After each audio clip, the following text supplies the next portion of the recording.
देखिए डीटी की तरफ से एक नया अपडेट आया हुआ है जो कि पॉलिटेक्निक और इंजीनियरिंग कॉलेज में गेस्ट फैकल्टी के होने वाले रिक्रूटमेंट के रिगार्डिंग है। क्या अपडेट है, चलिए मैं डायरेक्ट बिना टाइम वेस्ट किए आपका डायरेक्ट वहीं ले चलता हूं आपको डीटीई की साइट पे। यहाँ देखिए आपको सामने दिख रहा होगा एक डॉक्यूमेंट वेरिफिकेशन एंड मॉडिफिकेशन के लिए दोबारा पोर्टल को खोला गया है, जिसकी डेट यहाँ मेंशन की गई है। अंदर एक पीडीएफ है, पीडीएफ के अंदर क्या मैं डायरेक्टली आपको दिखा देता हूँ। ये देखिए यहाँ जो ये आदेश पारित किया गया है जो भी है कि 2023-24 के लिए जो गेस्ट फैकल्टी के लिए आमंत्रण पत्र दी गई थी, जिसके अनुसार अंतिम तिथि इतनी थी, है ना, और ये तिथि इतनी थी। अब इसको क्या किया जा रहा है कि कुछ लोग इसमें सत्यापन वेरिफिकेशन नहीं करा पाए थे। देखिए इसमें हम थोड़ा सा ये भी बात करेंगे, क्या वैकेंसी लटक जाएगी, आखिर होगा क्या, है ना। मतलब इन्होंने ये तो दिया ठीक है, ये हमें सामने दिख रहा है, लेकिन बैकएंड में क्या होगा, क्या वैकेंसी को लटकाना है, क्यों ऐसा कर रहे हैं, क्योंकि उन्होंने टाइम तो काफी ज्यादा दे दिया था। ऐसा नहीं है कि टाइम काफी नहीं दिया था, महीनों का टाइम दिया था, 20 दिन का आराम से टाइम दिया था। फिर से रीओपन करने की जरूरत क्या थी, क्या इतने लोगों ने वहां जाके चैलेंज किया होगा। आगे चलिए थोड़ा हम देखेंगे, पहले ये देख लेते हैं कि आखिर उन्होंने बोला क्या है ना। तो उन्होंने ये बोला है कि कुछ लोग आवेदन को, दस्तावेजों को अपने सत्यापन नहीं करा पाए हैं, इसलिए उनको फिर से दोबारा डेट एक दी जा रही है, और वो डेट है 22 नवंबर से लेकर 30 नवंबर तक, करीब एक हफ्ते का टाइम दिया जा रहा है। कुल मिला के अभी नवंबर में ये पूरा वेरिफिकेशन ही होगा। तो कहीं ना कहीं जो अपन सोच रहे थे कि दिसंबर में चुनाव होने के बाद, शायद चुनाव के रिजल्ट आने के बाद अपन को देखने को मिल जाए, तो अब ये ऐसा संभव होता नहीं दिख रहा। हो सकता है कि ये थोड़ा और ज्यादा डिले हो। देखिए एक्चुअली हो क्या रहा है कि अभी तुरंत इसको रिक्रूट करने में शायद इनका कोई बहुत बड़ी दिलचस्पी नहीं है ना।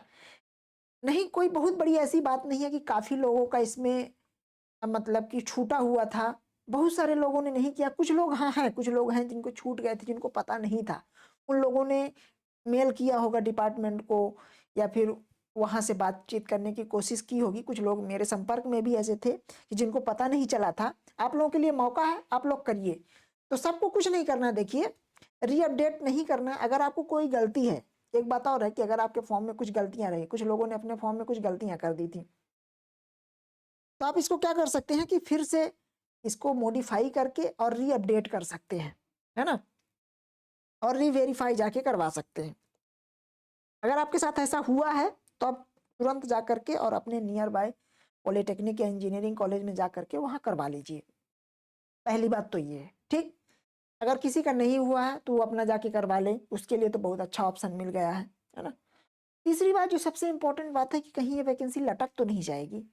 और टोटल नंबर ऑफ वैकेंसी कितनी है अभी तो इसी बात का पता नहीं है ना, क्योंकि बहुत ज़्यादा वैकेंसी नहीं है। देखिए अगर मैं आपको ऑनेस्टली बताऊं, जो भी मेरा काफ़ी लोगों से, जैसे जो वर्किंग गेस्ट फैकल्टीज हैं, उनसे बात होती रहती है, तो उन्होंने बताया है कि बहुत ज़्यादा वैकेंसी नहीं है कॉलेजेस में, है ना। मान लीजिए आप किसी कॉलेज में एक वैकेंसी है, किसी में दो वैकेंसी है, पॉलिटेक्निक में अगर देखा जाए तो, है ना, क्योंकि ऑलरेडी पहले से लगे हुए हैं काफ़ी लोग, है ना। तो बहुत ज़्यादा वैकेंसीज तो नहीं है गेस्ट के लिए, लगभग इतनी वैकेंसीज हैं। और हाँ, वैकेंसीज हैं भी तो वहाँ भी बहुत सारा काम चलाया जा रहा है। क्योंकि देखिए अभी क्या हो रहा है कि अभी तक तो ये था कि 3 क्लास लेना था, 3 क्लास 3 घंटे पढ़ाना था, जो कि गेस्ट फैकल्टीज होते थे।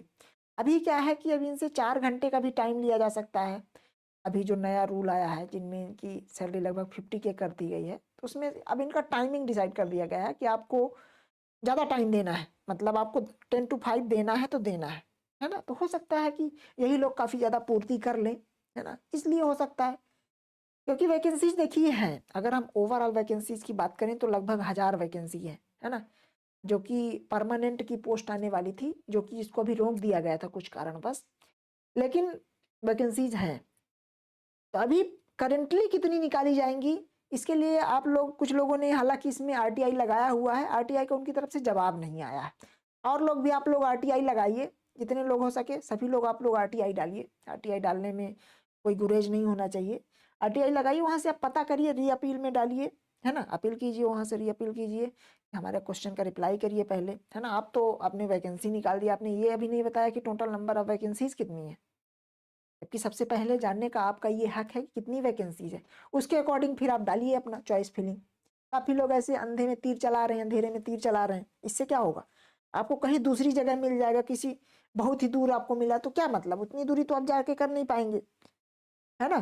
तो इसके लिए आप लोग आरटीआई लगाइए और पहले ये पता कीजिए कि टोटल नंबर ऑफ वैकेंसीज कितनी है ना। रही बात ये तो थोड़ा लेट जाएगा, हो सकता है दिसंबर के लास्ट या जनवरी तक भी चला जाए, है ना, या हो सकता है पहले भी आ जाए, है ना, क्योंकि अगर वो नेक नियत से काम कर रहे हैं, उनका नियत साफ है कि जो लोग बचे हुए हैं, केवल यही है कि जो लोग बचे हुए हैं केवल उन्हीं को लेना है, उनका वेरिफिकेशन हो जाए, मॉडिफिकेशन हो जाए, इसलिए हम कर रहे हैं, तब तो ठीक है। लेकिन अगर ये है कि इसको थोड़ा टाल देना है, ठंडे बस्ते में डाल देना है ना, तब फिर देखिए कुछ नहीं कहा जा सकता, है ना, कि कब तक इसको खींचा जा सकता है। आप बताइए आपकी क्या राय है, आप अपनी राय कमेंट बॉक्स में लिखिए, है ना। और बाकी आप लोग टेलीग्राम ग्रुप ज्वाइन करिए, वहाँ सभी एस्पिरेंट्स हैं, वहाँ खुली बातचीत होती है, ग्रुप एकदम ओपन है, मैंने ग्रुप को एकदम ओपन कर रखा है। आप लोग सभी लोग बात करिए, है ना। बस हाँ ये है कि सभी लोग सभ्य होकर बात कीजिए, कोई फालतू बातें वहाँ मत कीजिए, इसी के रिकॉर्डिंग कीजिए। तो ग्रुप में कोई लॉक नहीं किया जाएगा, ग्रुप ओपन है, वहाँ जो 400-500 लोग हैं आपस में एक दूसरे से कम्युनिकेट कर सकते हैं, ठीक है ना। तो थैंक यू सो मच, ये छोटा सा अपडेट था, मैंने आपको अपडेट दिया है। आगे क्या हो सकता है इसके बारे में मैंने अपनी राय दी है, बाकी आप अपनी राय कमेंट बॉक्स में लिखिए और बताइए आगे क्या हो सकता है, आपको क्या लगता है। Thank you so much.